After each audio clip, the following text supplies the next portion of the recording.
All right, this is Ed Carbajal with Spectation Sports. I'm speaking with Cleveland McLean, who is fighting in Nashville Underground 2 this coming weekend, August 4th. He faces Fumi Nakuda. Cleveland, I feel like this fight is kind of happened not just under the radar, but fast, quickly. Is that right from my point of view, or how Yeah, long did you know about it? it was a short notice. I know him for 3 weeks, I believe. 3 weeks, I believe. Mm. And how are you feeling? I mean, we're literally on the Sunday before fight week. So how are you feeling as we approach the the fight coming up? I feel great. Honestly, I was trying to put. We was planning on getting a fight in August, so I was preparing for that fight, and this short notice fight came up, so we took it to take advantage of it. Hmm. I feel great. I'm ready to get back in there. I haven't fought since December. My loss in December. Hmm. That's one of the things I was going to ask you about. So, is it just a kind of like shaking off the loss, or was it just hard to get a fight because of the weight class you're in? Um, it was kind of hard to get a fight. I was signed under Fury FC, and my contract ended in April, and they really the people they was trying to I was supposed to fight in April against, I forgot the guy name. I can't think of his name. Some guy from Hmm. Texas, and I guess he got hurt. Paris Morgan, I think. Yeah, I was supposed to Hmm. fight Paris Morgan. He got hurt in April. Then I got offered to fight a guy not July, June, but I accepted that fight, and they took him and put him on a contender series, and they ended up fighting in the UFC. So Hmm. it was just been kind of hard to find a fight. Hard, but like it's. Do you ever get a feeling? I mean, it's kind of cool to hear that that's the circle you're in, right? Like guys that you're gonna fight wind up in the contender series, get in the UFC. It's like you're right in the cusp there yourself. I mean, you're in that mix. Do you get that? Does it like rev you up to compete more and like look for fights? Oh yes, sir. Because I know I'm right there. All I gotta do, I get a couple of wins. I'm right there. I'm pretty sure I get the call. Um, Speaking of getting the call, what the person they're matching you up against, Fumi Nakuda, he's got some notoriety from CFFC, one title there. It's a tough matchup. So I know you said it's short notice. So like, what's your approach mentally? I mean, I'm not trying to ask you to give anything away in the from the training room, but just talk about your feeling when the fight came to you and you know who it is, and like how do you get ready for something like that on short notice? Um, like I said, I was already training, getting ready for another fight. Hmm. So just most my thing, I'm just trying to get in there because my last fight, I really wasn't. I missed weight, so I mentally wasn't right when I went in the fight because I usually make weight and I missed weight and I was just thrown off, man. I felt like an ass, missing weight and everything. I wasn't professional, and like that whole fight was off, and it didn't end good for me. So I just want to prove to myself I know where I belong, and I'm going to show that Friday. Um, when you guys kind of like are in front of each other, like you said, it's short notice. And we're on the week of it, like midweek, like the weight cut and everything. I mean, you were just training before we started talking. Is it kind of like I want to say the because every fighter's nervous before a fight, right? It's not fear. It's just like your mind telling your body to get ready for action. So like how do you deal with with the time as we approach it? You know what I mean? Because this fight it's not even on Tapology yet. So I just feel like it's a hard ask for you to do something like this. Honestly, to be completely honest, I believe the fight happens when I step in the cage. Mm, I believe I'm not taking nothing from the guy. I'm not saying he's scared of me or nothing like that. I just like he haven't fought since 2022, mm-hmm, and like he so called retired to go do like WWE, and then now he's gonna step up against like one of the best 125ers, like that's not signed to the UFC. I just mm-hmm, don't like. I just haven't grasped that yet. Like his team actually let him accept the fight. Like hmm. you look at the guys he fought, then like look him fighting me. Just like it just don't make sense. but at the same time, I don't know. So I don't. That's why I believe it when it happens. Hmm. I hear you. I mean, hearing that point of view actually makes a lot of sense to me too. I actually forgot about the WWE thing till you just said it now. Yeah. Um, so just more about yourself. Most of your wins come by way of knockout, which kind of adds to your point, like you said. I mean, fighting someone like yourself is it seems out of place for someone that, like you said, retired and et cetera, et cetera. Um, what got you into fighting to begin with, and how did you find, like, have you always just been someone that packed a lot of power? Did you come from wrestling? Like, what's your background? I wrestle, but I guess I always pack power. I'm just heavy handed. I guess.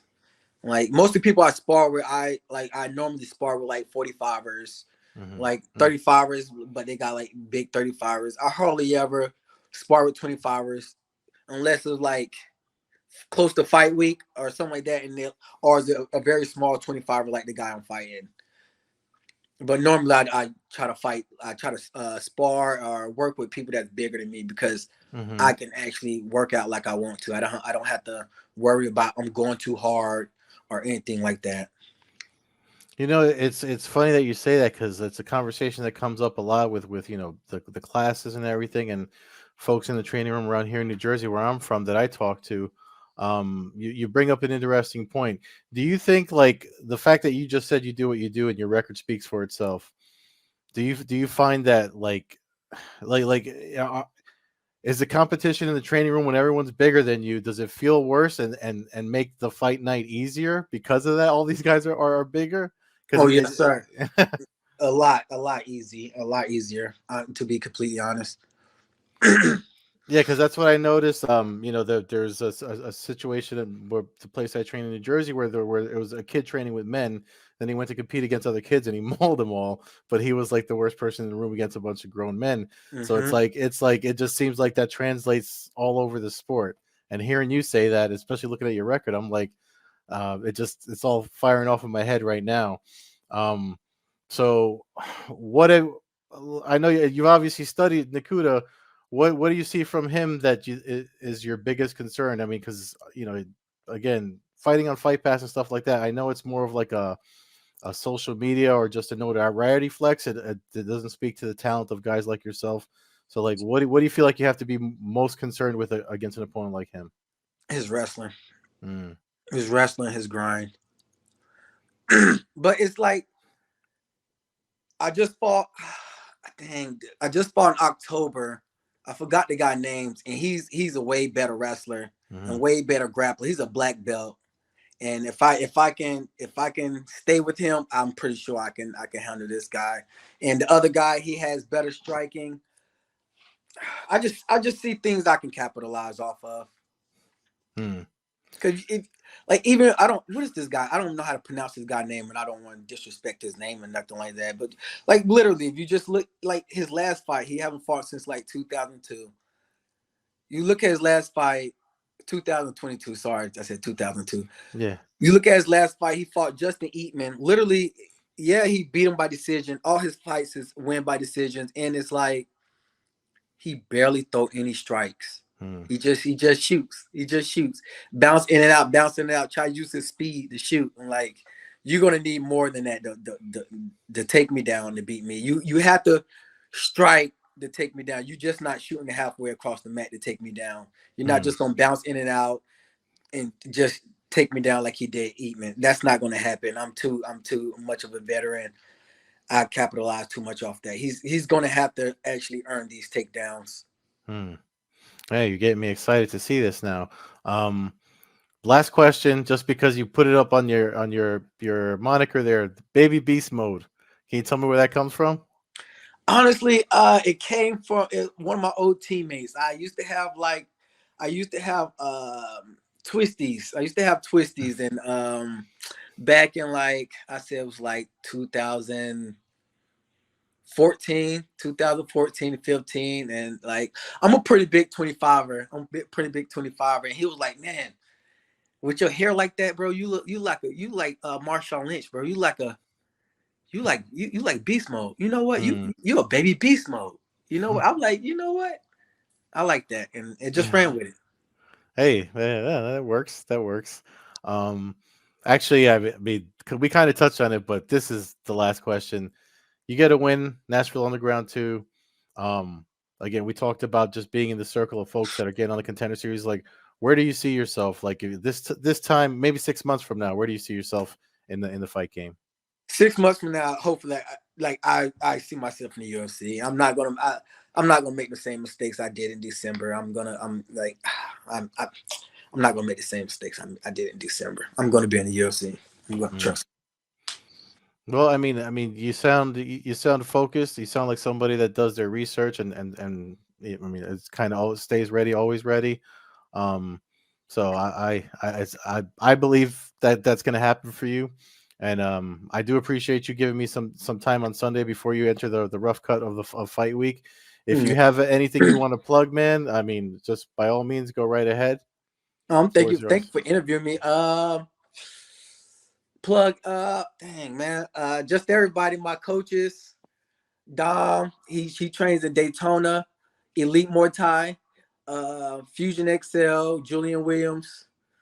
Um, I don't know, everybody to support me. Basically, everybody to support me. Just know I'm gonna get a win. I'm gonna get a win. I'm gonna get a win. I'm confident because like I'm very confident because some things got in the way of the last fight. I'm not gonna make no excuses, but some things got in the way of the last fight. Mhm. I wasn't able to be the person that I was supposed to be. That's how I know. Like, yeah, you'll see Friday. You'll see Friday. For sure, for sure. I mean, the losses are lessons, right? You got to Yes, get sir. get through stuff like that to evolve and get better and handle it better the next time. So, well, thank you again for the time. Good luck to you, Thank and you for interviewing me, man. I no really appreciate problem, no problem. Take care. it. Yes, sir. You have a great one.